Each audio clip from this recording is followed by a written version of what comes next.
Hello guys, how are you all? Welcome to my channel. So, today we are gonna see, what if, Naruto Master of the Uzumaki Water Affinity, Part 2, subscribe if you enjoy the video, let's start the story. You guys should keep it down.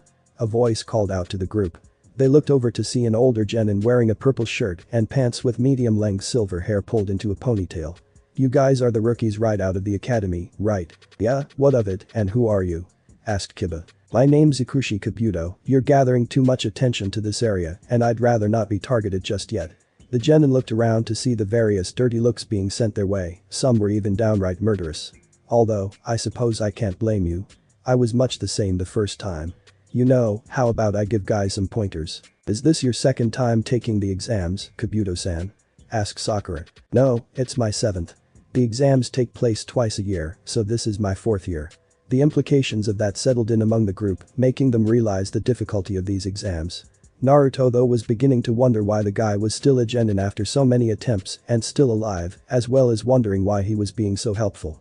Was he just that weak and stupid? Several others, namely Shikamaru and Shino, had similar thoughts. So, you know a lot about these exams by now. I do, and I've managed to gather lots of information on all the participants among other things over the past 4 years, all stored in these special ninja info cards of mine.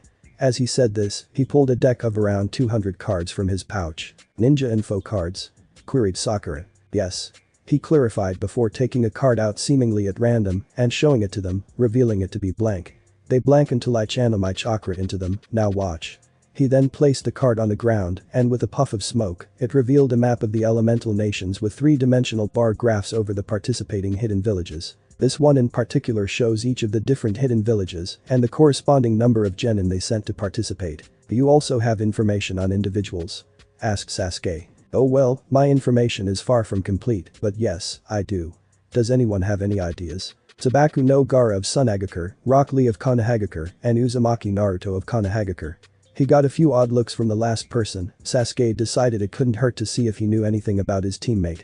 Naruto had been a bit of an enigma as of late that he didn't completely know what to make of. Naruto himself narrowed his eyes sharply at Sasuke's request. He didn't know what all this guy knew about him and would rather some of it not get out. You even know their names, that makes this easy.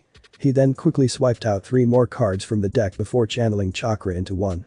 First up is Rock Lee, he's a year older than you, and despite standing out among last year's crop of genin, this is also his first year taking the Chunin exams. His skill in Taijutsu has grown exponentially over the past year, but has no skill to note in either Genjutsu or Ninjutsu.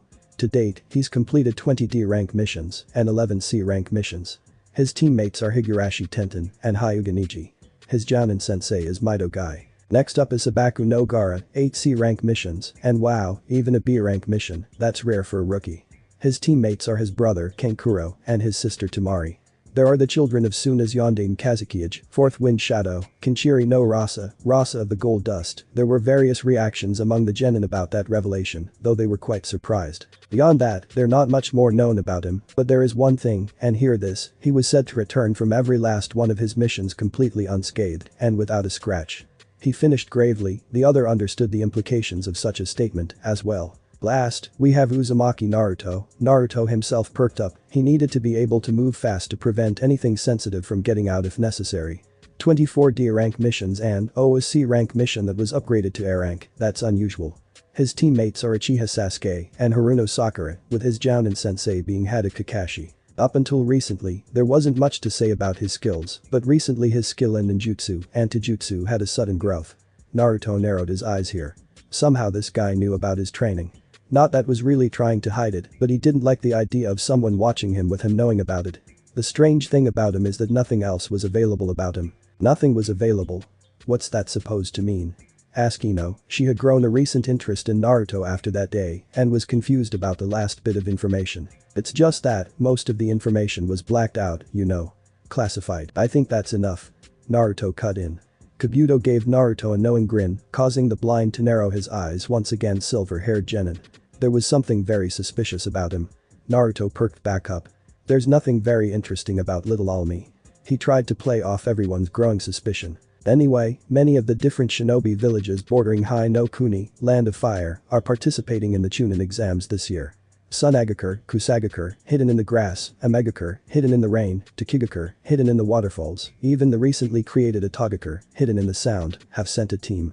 Although not much is known about them, as they come from a new, small nation, so they're not as renowned as the older, more respected shinobi villages. Moments after he said that, Naruto sensed something coming towards them. One of the sound genin had jumped toward in an effort to attack Kabuto. He had bandages covering most of his face, leaving only his left eye uncovered.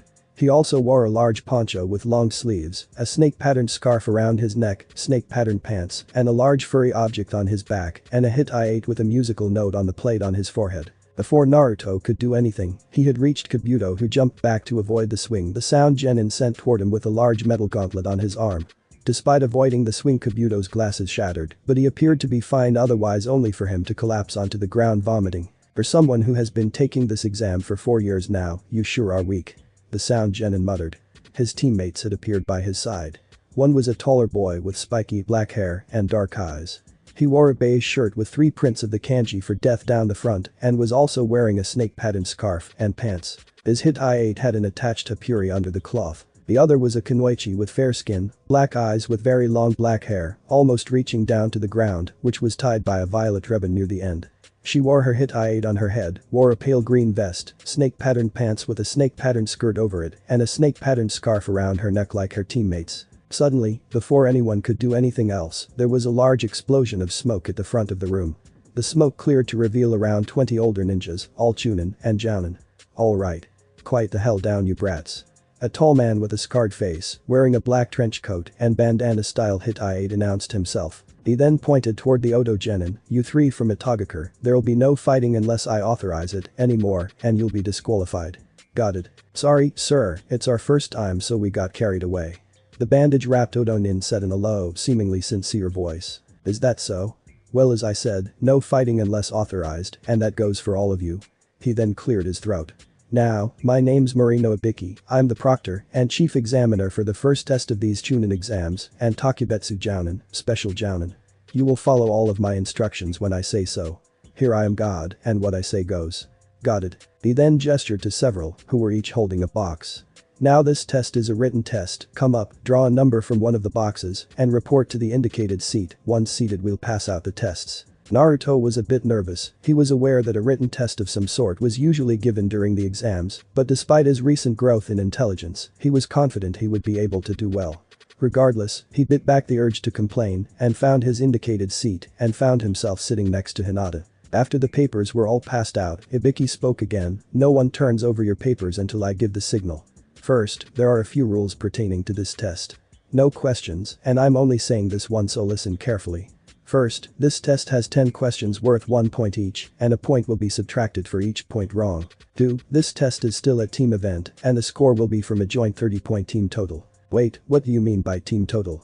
Sakura broke in, she was probably about him doing bad, not that Naruto blamed her based on his past performance on this type of thing, though it still hurt a little that she would think so little of him. I said no questions, so shut up and listen. Now, third, if you are caught cheating at any point during the exam, 2 points will be removed from each member of your team. If any one person's score is reduced to 0, all 3 members of your team will be disqualified, no matter whether that's through cheating or not. You have 1 hour, the 10th question will be given during the final 15 minutes. Now begin. Naruto immediately turned his page over and looked at the first question, only to immediately lose all confidence. It was beyond anything he knew, the other questions weren't any better. He wasn't confident that even Sakura would be able to answer these questions. He then took a minute to think about that last rule. It was odd. Why make it so that you're not immediately disqualified if caught cheating? It was like they wanted you to cheat. He was never happier at this moment that he had taken to actually thinking like a shinobi, rather than just acting like he was before. Naruto then took a few discreet glances around the room. Hinata was using her Byakugan, wide eyes, as was Neji. Sasuke was using his Sharingan, and other people were using various discreet tactics to cheat. So, he had to cheat, but how would he go about it? He didn't have any mysterious Kekkei Genkai, bloodline limit, to aid him, not that he knew of anyway. He would have to cheat, there was no other way to answer these questions, which were obviously designed to force them to that conclusion. He looked around trying to come up with some kind of idea. While he was doing this, a proctor would occasionally throw a kunai at someone's test before telling them they failed and kicking them out along with their teammates. Some would protest, but it wouldn't get them anywhere. Naruto then noticed one person who was quickly and confidently writing his answers down. This person appeared to know all the answers, which didn't matter to Naruto, as he quickly came up with a plan. He discreetly retrieved a sealed tag from his pouch. Over the past 2 months, Naruto had taken to studying genjutsu ever since he had received the supplies from Tenten when he bought his clothes. Now, he wasn't anywhere close to becoming a seal master yet, far from it, but he did have a basic understanding of the art and he could create some simple seals. The art was easier than he thought it would be going into it and he was progressing relatively quickly. This particular tag would emit large amounts of thick black smoke, accompanied by a large bang, before burning up, leaving no trace. The purpose of this was to disorient the enemy and provide cover for an escape, but it would do for what he had in mind. He might even be caught doing so, but they had 5 strikes before being disqualified, and regardless of how obnoxious and blatant this method was, it would still only be 1 strike if caught. He waited for the person from before to completely finish writing and put his pencil down, and he detonated the tag, which caused the room to immediately fill up with a dark smoke. Wasting no time at all, Naruto made a clone and switched out that guy's paper for his blank one before immediately dispelling. The proctors quickly removed the smoke from the room. They made a show of being irritated, but they were internally impressed by such a blatant yet effective move. The smoke filled too fast for them to identify the cause, however. Naruto himself made a show of being as displeased and confused as everyone else to throw off suspicion, while on the inside, he was grinning like a loon. "I know it was my idea, but I still can't believe that it worked," he remarked mentally. He also quickly wrote his name on the paper and pretended that he was writing down answers before turning the page over and putting his pencil down. Over the course of the next 20 or so minutes, a few more teams were caught cheating and were disqualified. Eventually, Ibiki stepped forward. "Time's up." Pencils down everyone. Just then Kankuro entered the room, coming from the bathroom. "Just in time, I hope your time playing with dolls was worthwhile." Kankuro had trouble keeping a straight face. Shit. He knows about Karasu. Ah yes.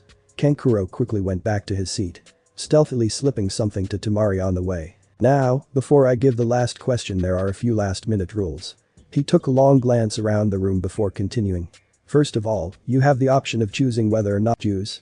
Yell Temari, "What happens if we don't take it?" "If you choose to reject the question, you will automatically lose all your points and fail, along with your teammates." "What?" one genin yelled. "Of course, we would take it then," yelled another. "You didn't let me finish," Ibiki cut it. "Yes, you'll fail if you choose not to, but if you choose to take it but answer wrong, you'll be forbidden from ever taking the exams again." "That's ridiculous," Kiba declared after a long second in which everyone was shocked and silent. "Lots of people here have taken the exams before." Many others voiced their agreement. "Well, you just drew the short stick then. Those people didn't have me as a proctor last year. I'm making the rules this time. If you're not confident you can answer correctly, back out and try again next year and the year after that," Ibiki replied coolly. "Are you ready? Well, let's begin. If you want to reject the question, raise your hand, and once we get your number then you leave with your teammates." Naruto thought about this. He didn't want to just jump on it half-cocked, nor didn't he want to freak out over the implications. There were hidden meanings in the first 9 questions. The test was most likely made to test our information gathering skills. So, what is this question testing? Kakashi-sensei always told us that, as shinobi, we need to look underneath. So what is it this time? As Naruto was contemplating this, several people gave up and were sent out with their teammates. "We take it, we might be stuck as genin forever. We give up, we fail, but have a chance to make it up." "But is that what a chunin would do?" Naruto grinned to himself. No, it's not. This is testing our resolve." Naruto relaxed and he would take the question, no matter what it was he would get through it. Besides, there were other ways of being promoted. Just then he noticed Sakura was about to raise her hand. Damn it. "Sakura, don't do it." He needed to do something fast. He acted like he was going to raise his hand only to slam it down on the desk and stand up. He gave Ibiki a determined look. "Like I would fall for that. If I don't have the resolve to take one damn question, how would I react during a mission where more than my possible career is on the line? The lives of myself and, more importantly, the lives of my comrades. Besides, even if I can't take the exams again, there's more than one to get promoted. I'm taking your stupid question." Naruto sat back down while continuing to look Ibiki right in the face with a grin. The result of Naruto's outburst was instantaneous. Him declaring his own resolve and the reasons for it had strengthened the resolve of everyone else remaining in the room. This kitty figured it out, Ibiki thought while glancing around the room. 78 people left. He instantly changed the mood of the room with that outburst. Being able to increase the morale and resolve of everyone like Uzumaki Naruto, this kid's going places. He looked around the room, everyone was completely calm. He looked to the other proctors, getting nods in return. No point dragging this along any further. Anyone else? Asked Ibiki. Well then, to all of you remaining in this room, you all passed the first exam. Wait a minute. Naruto thought, that was easier than I expected. There was a shocked silence for a moment before, what? Sakura exclaimed. What do you mean we passed? What about the 10th question? Ibiki smiled, there was no 10th question. Well, you could say the question of whether you were to take or reject the question was the 10th question. What about the first 9 questions then, was it just a waste of time? Temari asked. Information gathering, Naruto spoke up, getting him several looks. It was to test our information gathering skills.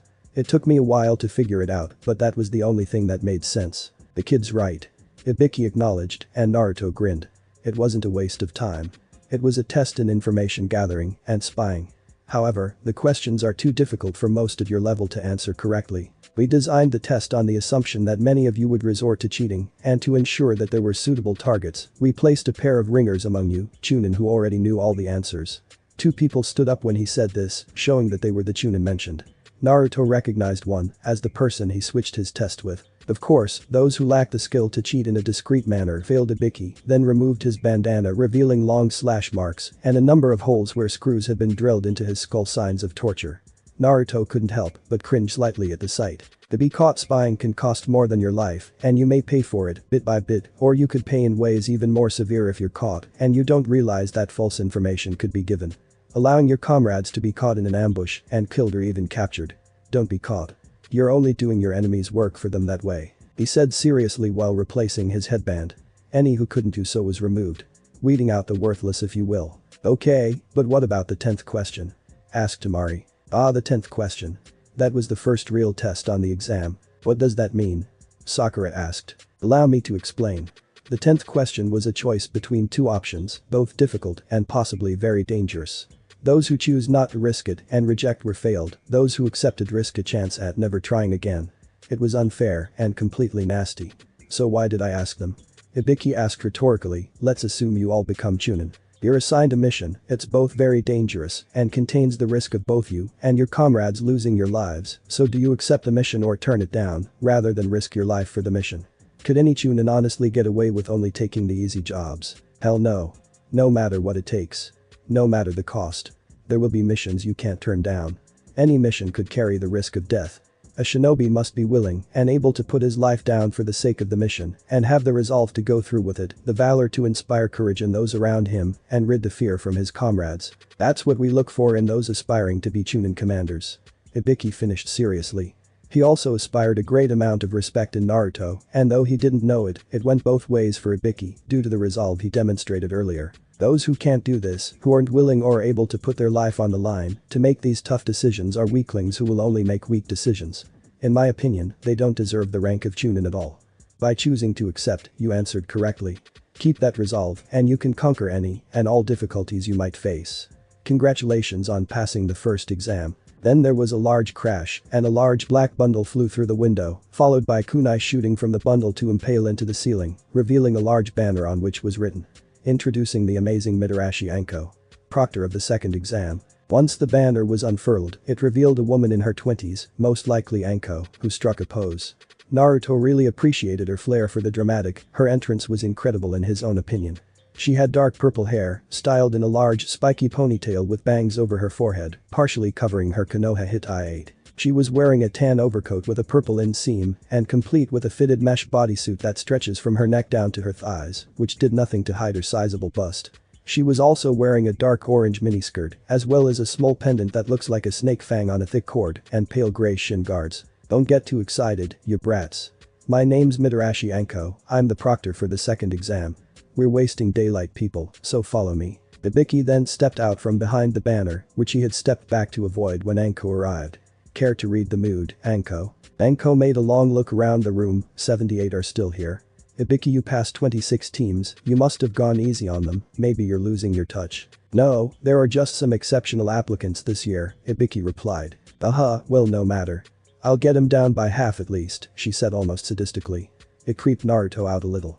The fact that she said she would be cutting them down by at least half worried him as well. The large group of potential all followed Anko to the location of the second exam. When they arrived, they found themselves in a clearing outside a large fenced-in forest. Well, large doesn't actually provide an accurate description.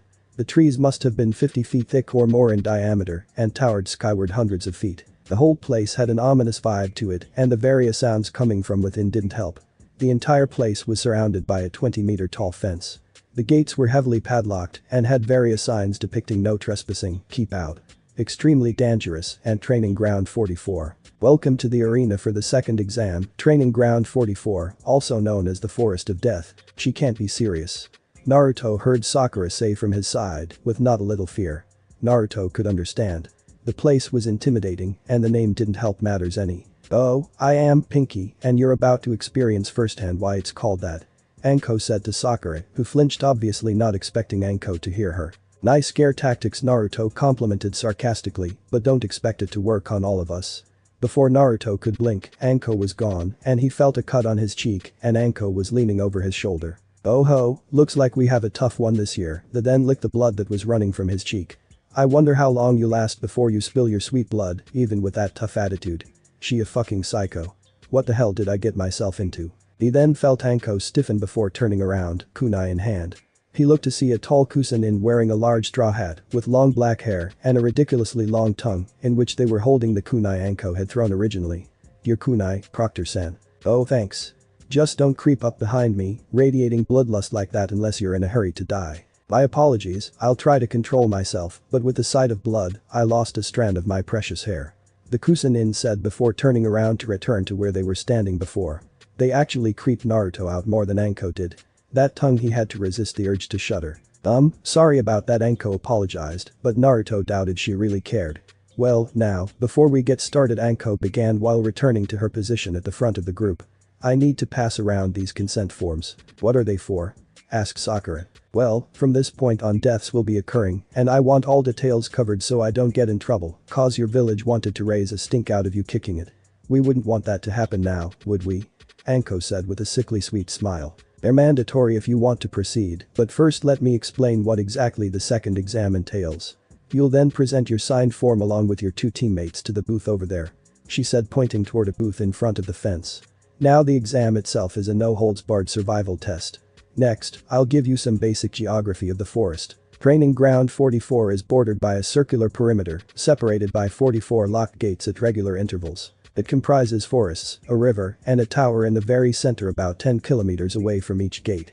Once inside, you may use any methods at your disposal to meet your objective. Speaking off, Anko then removing two items from her coat. Is to acquire both of these scrolls. One of heaven and one of earth. Each team will receive one of these at the start and must acquire the other once inside and make it to the tower with both. There are 26 teams, so 13 will receive a heaven scroll and the other 13 will receive an earth scroll. So, we'll have to fight another team for their scroll and hope they have the right scroll on top of that. Naruto thought, at least half of us will fail since you need both scrolls, Naruto commented. You got it, except there's more, there's also a time limit of 120 hours, exactly 5 days. 5 days, Ino exclaimed. What about food? Yelled Choji. That's your problem, there's plenty of wildlife you can hunt within, of course, there are also lots of giant predators, insects, and poisonous plants to deal with, as well. There's no possible way 13 teams will be able to pass this test within the time limit. As time passes, things will only become more often, with only so much time to recover in between. You'll be all alone with only your team, surrounded by enemies at all times, whether that be other teams, wildlife, or just nature itself. Said all this calmly and seriously before perking back up. Now, rules and offenses that will result in disqualification. First, is if you fail to reach the tower in time, even if you make it intact, and with both scrolls, if time's up you're done. You are also disqualified if you can't make it with all 3 members of your team due to death or extreme injury. You are also not allowed to leave the area at any point in time, for any reason. Also, and most importantly, you are not allowed to look inside either scroll, at least until you are inside the tower. What happens if we do? A random genin asked. Well, that's for those who look to find out. She said mysteriously with a smile. There will be times where you will be entrusted with top secret documents. So, consider this a test of your trustworthiness. That's all I'll tell you. Now if you sign your forms, you can trade 3 for your scroll, and then you may choose a gate to start from. Once everyone is in place, we'll give you the signal to begin. And one last bit of advice. Don't die. Soon enough everyone had signed their forms and received their respective scrolls. Team 7 received a heaven scroll, and Naruto managed to convince the others to allow him to carry it, which he sealed in a storage seal he had placed on the inside of the flap of his kunai pouch. He put it there for the very purpose of putting high-risk items and documents like the scroll, so he decided to use it. The reason he placed the seal in that exact spot is because it wasn't a place many would look for it. The only place better would be to put the seal on his actual body, however, he wasn't anywhere near good enough with Genjutsu to do that yet. They were currently waiting for the signal to begin, and Naruto was trying to think of possible strategies that might make this task a bit easier. He had several ideas, but despite them having the home field advantage among many of the contestants, he didn't know anything more about the Forest of Death besides what Anko had told everyone earlier. The area was clearly dangerous, as the wildlife and even the plants wanted to kill you, on top of that he had to worry about traps and ambushes set up by opposing teams. Just then the proctors gave the signal, and they all set out into the forest in formation. Naruto continued to contemplate on strategies as he ran. There are too many unknowns in here, we need to scout out the place, then find a suitable target. All the while we hide from other teams and defend ourselves from others, and nature itself following that line of thought, Naruto came up with a suitable plan to fit the current goals. He looked toward his two teammates, they might not always get along, but despite all that, he would protect them. Even if he could never be their friend, he would do his best to be a good comrade in the least. Stopped ahead for a moment, Naruto told them, then looked at each other before shrugging. They quickly found a place with good cover to speak in the trees. What is it? Sasuke asked once they had stopped. We need a strategy, Naruto started. We don't know the area, and it's obviously dangerous. We can't go in here blind. What do you suggest we do then? We don't have many options, Sakura asked, though it was strange to see Naruto thinking for once. She decided to hear what he had in mind. It couldn't hurt anything, and he had changed lately, so maybe he might have something useful. Well, I've been thinking about it, and I think I've got a good plan in mind. But first Naruto then relaxed and focused his senses outward to utilize his still rudimentary sensory skills. He had managed to improve enough to speed up the time it took to sense chakra, but not much more than that. He made a scan of the area, not detecting anything other than animals in the vicinity. Okay, we're clear. Like I said before, we don't know the area, we're effectively blind right now, geographically wise, at least. We need to scout the area. That would be a good idea, except this place is too large, and we don't have the time.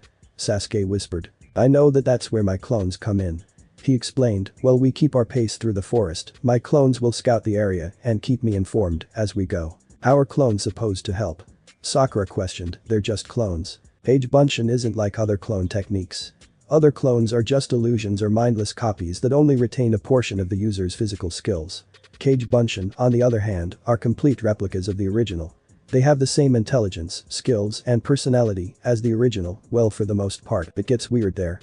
Some clones somehow pick up the weirder, deeper aspects of my personality sometimes, but never mind that, it's not important. Sakura and Sasuke both sweat dropped.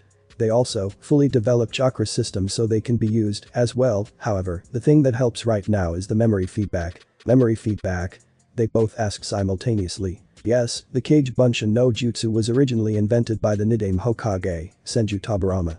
Its original purpose was in recon and infiltration. The user would send in their clone and upon obtaining the needed information, would dispel. The memories and experiences of the clone would return to the original, never leaving a trace that they were there. The other two eyes widened in understanding. That's incredible, why don't more people use it if it's so useful?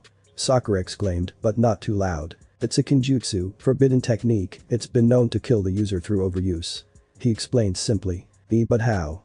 You span hundreds of them all the time. The chakra requirement is very high. If you try to make too many without the necessary chakra requirement, you'll die from chakra exhaustion. You can also fry your brain if too many clones dispel at once. Then when Sasuke asked, Naruto caught on immediately. I have a lot of chakra, and I mean a lot. My reserves are bigger than anyone else in the village, possibly even Hokage Jisen. That's why I had so much trouble with a normal Bunshin. It was like trying to take a teardrop from an ocean. How do you even have that much chakra? Sasuke asked. He was having trouble wrapping his mind around it. He knew the blonde had a lot of chakra before, but that much was just ridiculous at their age, and it didn't exactly register that he could really have so much. I don't really know, I've just always had a lot of chakra. Maybe a Kekkei Genkai? Sakura suggested. He really had no idea, and that theory did have credence, especially with how strange his chakra was when he looked into it. I'm not sure, I'll have to look into it some more. He shook his head, they had more pressing issues to deal with. Never mind that, the plan is that I make a bunch of clones and send them out. They'll keep a low profile and report anything important or noteworthy to me by making another clone and dispelling it. While we do that, we make our way through this place while checking out anything my clones report. If we somehow don't get anything by then, we'll set up an ambush around the tower, catch them on their way there. Sasuke thought about it for a second. It was simple, but good. It would make things a little easier at least. Plus, there wasn't a reason not to do so. If anything, it would confuse others of their whereabouts if they saw the clones. Okay. Naruto grinned before standing up. He formed the familiar cross-hand seal, creating a massive amount of clones with their orders already in mind. They all split up, heading in every direction at surprising speed to the others. Okay, let's get moving, the other two nodding before they all took off. 3 hours later, Team 7 was still making their way through the Forest of Death, and they had managed to avoid other teams in the meantime. Naruto's clones would occasionally dispel, adding to his currently growing knowledge of the forest. So far, everyone was either too far away or too mobile to be a preferable target. The information on some of the wildlife was disturbing, to say the least. He still had trouble comprehending the size of those tigers and the bears or the plant that managed to eat one of the clones. Suddenly, another of his clones dispelled. He took a second to absorb and make sense of the information, and his eyes widened slightly. Signaling to his teammates, they all stopped on the forest floor. Call of nature got to take care of this, he said while making a simple gesture. Naruto walked into a nearby copse of trees and found a spot to do his business. A moment later, someone jumped down from the trees and landed on Naruto, who burst in a cloud of smoke. While their eyes widened only to roll back into their head and everything went black as they slipped into unconsciousness. The real Naruto, who had switched with a Kage Bunshin at some point, had just knocked out the now revealed Aim Nin out with a swift strike to the back of the head. The clone from before had seen this Aim Nin heading in their direction alone, and he had capitalized on that.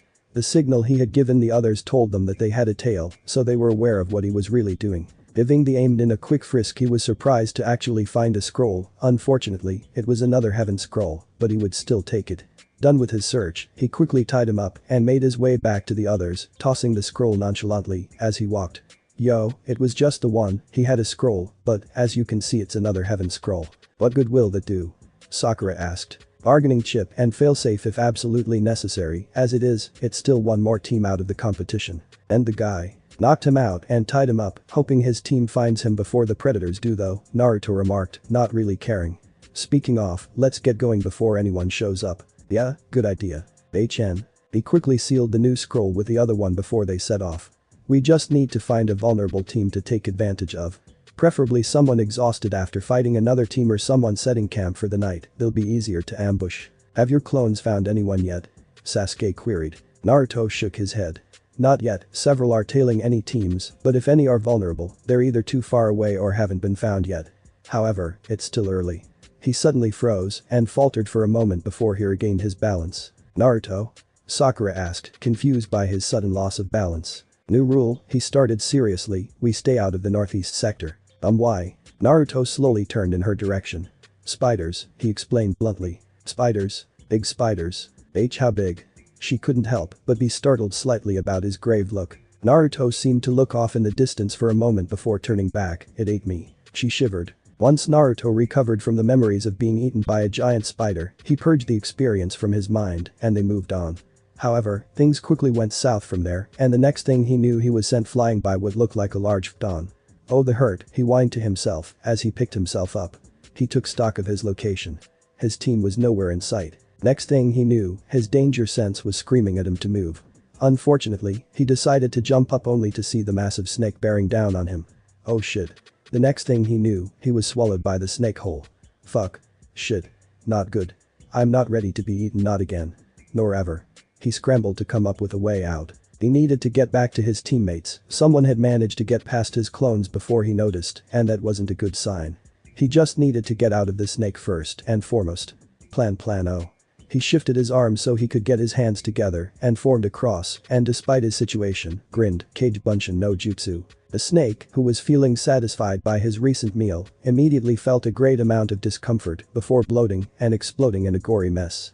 Hundreds of Narutos burst out of the snake's chest cavity covered in blood and breathing heavily.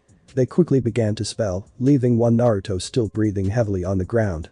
I am never doing that again, he muttered. That had been the single worst experience of his life to date, and that was saying something. He also now had an extreme dislike of snakes. Before, he really didn't care about the creatures either way, but let's see you get eaten by something and like the thing that ate you afterwards. Finally catching his breath, he shook off as much of the blood and other bits that he could. Okay. I need to get back to the others. Luckily, Ton made a clear path through the forest. It'll be easy to follow it back to the others, at least. Sasuke panted heavily from his hiding spot. He hissed as he pulled the kunai from his leg, it was the only thing he could do to force him to move. That Kusanin's killing intent had him frozen in fear, it wasn't natural, so much worse than Zabuza had been. Sasuke-kun. Sakura near shouted from next to him, he immediately clamped a hand over her mouth. He needed to think and didn't need Sakura's yelling, nor did he need their position given away. Sakura then began struggling under his grip and he looked her way as soon as she managed to remove his hand, snake. His eyes widened marginally and he was barely able to jump away before he was swallowed whole by a giant snake. He was so lost in his panic that he allowed it to sneak up on him. Sasuke pulled several shuriken out of his pouch and threw them at the snake, managing to hit it in the head. The snake fell down dead as he landed, however, he wasn't given any time to celebrate as the back of the snake tore open to reveal the Kusanin from before. Only now, their lower half resembled the body of a snake rather than legs. You shouldn't let your guard down, Sasuke-kun. You need to stay on top of it, otherwise, it will make things too easy for me. They taunted before beginning to quickly wrap around the tree, climbing it like a snake, before lunging toward him. Ton. To Toppa. Wind release. Great breakthrough, the Kusanin obviously didn't expect the sudden attack as they were blown away and slammed into a tree. Sasuke looked to see Naruto standing in a nearby tree. Ha, how do you like it when it happens to you, blowing me away, you bastard. Naruto, you're back. Sakura yelled, happy their missing teammate was here. Gokuku, well, aren't you a surprise? The nin from that he had just launched in a tree spoke from another tree when Naruto looked to where he had smashed him, all that was there was a pile of mud. Orobunshin, mud clone, Naruto remarked mentally. So, you managed to defeat my pet, Naruto-kun, and Ton as well. The strange Kusanin deduced. Pet. So, that snake was yours, so that snake was most likely a summon, the only one with a snake contract that I know of. As his eyes widened and he stiffened slightly. Oh ho, so you figured it out, did you? You're certainly more intelligent than I first perceived. Orochimaru sneered, the snake Sannin, you're the only one I know that has the snake contract. He had heard about Orochimaru and knew that whatever he wanted here, nothing good could come of it. Sasuke and Sakura both paled upon hearing this, and it makes sense. This person wasn't only ridiculously strong, but all the snakes as well. Yes, I'm Orochimaru, well done. He said while removing the face he was currently using, revealing his true face. Naruto himself paled at the confirmation. He had hoped he was wrong, he knew he stood no chance. None of them did, even together they were mere pesky flies to him. He jumped over to join Sasuke and Sakura. We need to get out of here, he hissed to them. We don't stand a chance against him, to him we're nothing. He turned to Orochimaru, who was just watching with an amused expression on his face, and just what is one of the Sannin with 3 genin. He needed to come up with a plan for them to get away, some kind of distraction, the only thing he could do for now was to stall him. Oh, I'm not interesting you, or the girl for that matter, Sasuke-kun on the other hand. Not good, none of this is good. He wants Sasuke for some reason, and though I don't like him much, I won't let him have him. Nothing good could come of it. He's my comrade, and I'll protect him. Naruto contemplated for a moment, considering his options, as he looked down, hair shadowing his eyes. Sasuke. Sakura whispered to the two without moving, you two need to go, run. He wants you, Sasuke, and I know enough about him to know that's the last thing I want happening. I'll try to hold him off if I can, you need to go. What about you? Sakura whispered to him. She may not have cared about the blonde much, but he was basically saying he was going to sacrifice himself so they could escape. We can't just leave you here. It doesn't matter. But he turned back to Orochimaru, who was looking amused. I don't know what exactly you want, but you can be damn sure I'll try to keep you from it. He ran toward him, making 5 clones, as he did. Go. He yelled to his teammates, but they didn't move. Sasuke knew he should run, as his teammate told him, to get away from the person who wanted him for some unknown reason.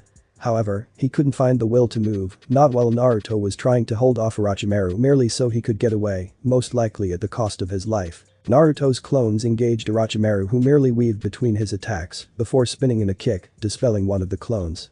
Another clone came in with a jab aimed at Orochimaru's side, but he knocked it aside before slamming a fist in its chest, dispelling it as well. He dealt with the others in a similar manner, only for several shuriken from Naruto to impale him before he melted into a puddle of mud. Now, you didn't expect to work against me, did you? Naruto turned around just in time to receive a kick from Orochimaru, who had risen from the ground. He went flying before he slammed into a tree and he slumped down to the ground. That hurt more than anything he'd ever felt before, still he bit back the pain. No, not really, he managed to grunt out in between pants as he slowly stood back up. But that doesn't mean I'll just give up, I'll protect my comrades, no matter what it takes. He came back and trying to do something, but the difference in skill was too great. Every attack was either dodged or slapped aside before Orochimaru delivered a brutal roundhouse kick to his chest, which he just barely avoided via Kawarimi. He quickly formed a hand seal, filling the clearing with a couple hundred Narutos. Impressive, Orochimaru drew, but it still won't be enough to even push me. The clones began their assault but froze when there was a large explosion of smoke which cleared to reveal a snake even larger than the one he had fought before. Shit, he cursed under his breath as the snake swept through his clones, dispelling most of them in one go. Well, there goes that idea. The snake then struck again with its tail before he could move, slamming into another tree, and he slumped down on one of the branches.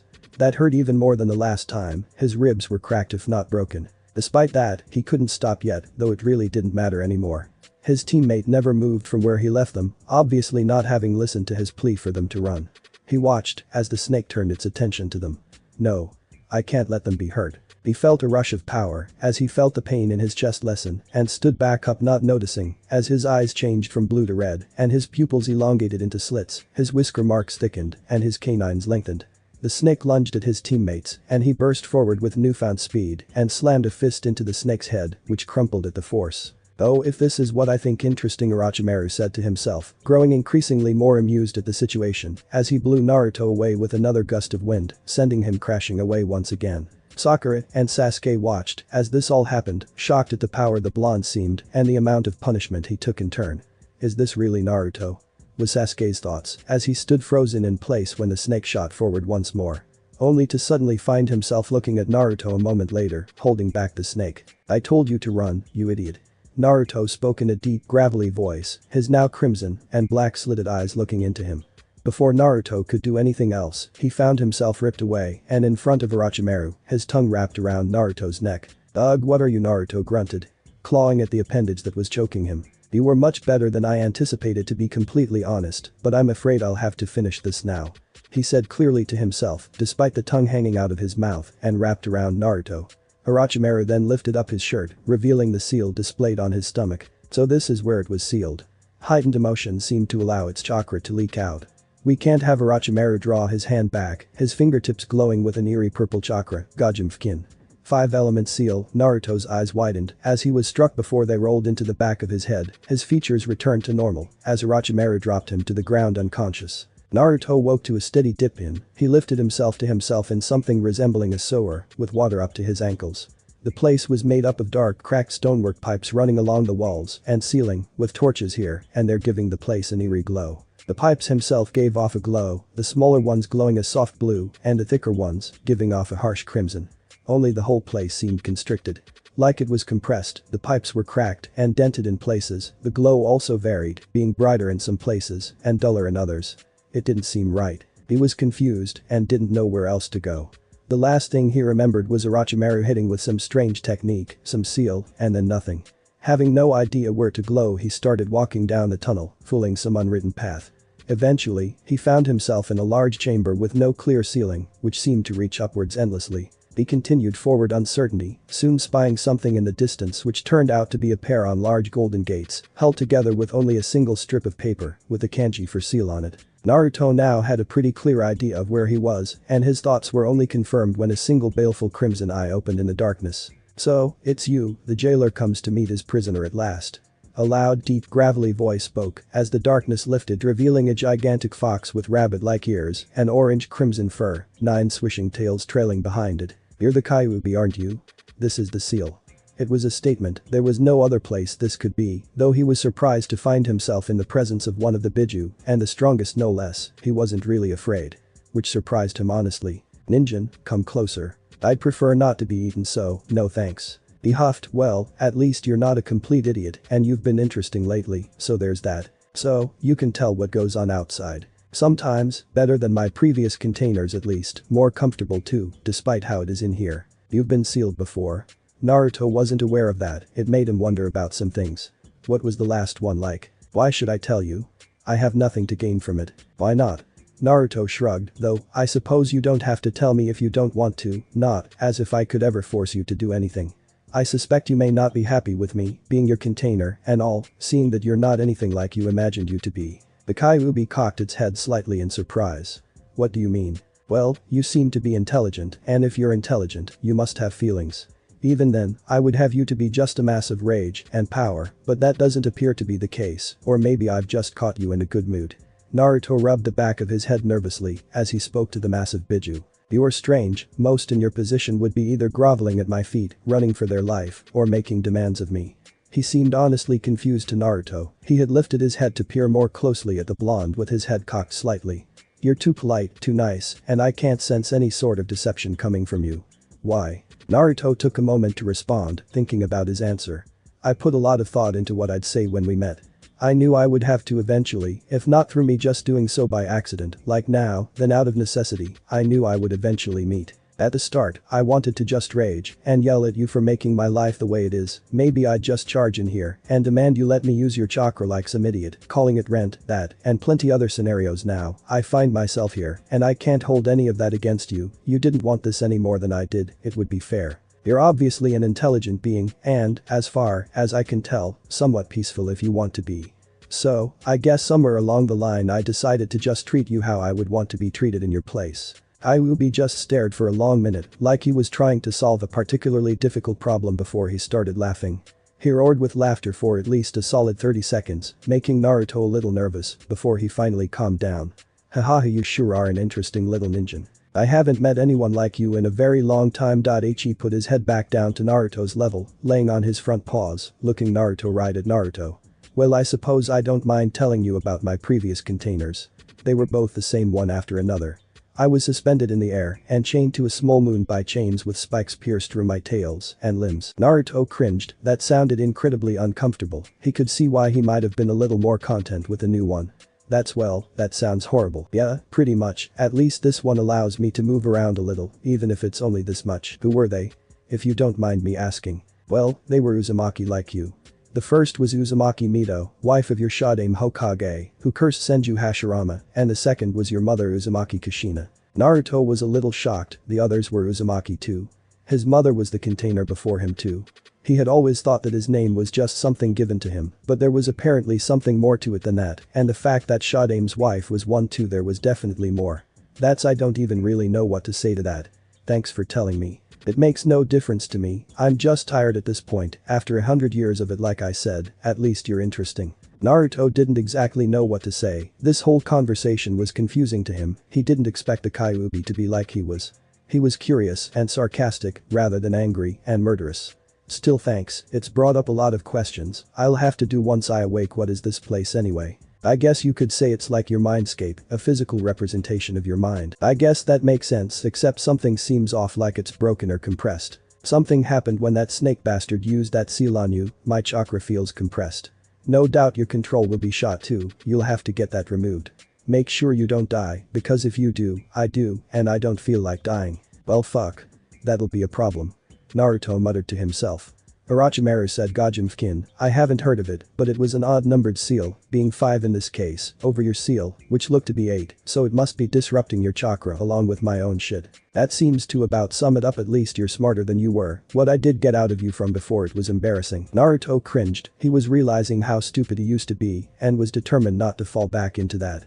Well, I'm better now at least. He snorted. Yeah, at least there's that. Ever act as stupid as you did before, and I'll eat you. He perked up for a moment. Something is going on outside. I can't tell what with my sense dulled as they are right now. I suggest you go now. Okay, I'll try and come back here soon. How do I actually get out? He said after a second. It doesn't matter to me, just will yourself out. Thanks. He grinned as he disappeared from the mindscape, leaving Kyuubi alone looking at where he was before. You're a strange one. He said seemingly to himself as darkness flooded the chamber. The end. Thanks for watching my video. Leave a like if you enjoyed my video, and also do consider subscribing to my channel for more awesome content. See you next time, till then, sayonara.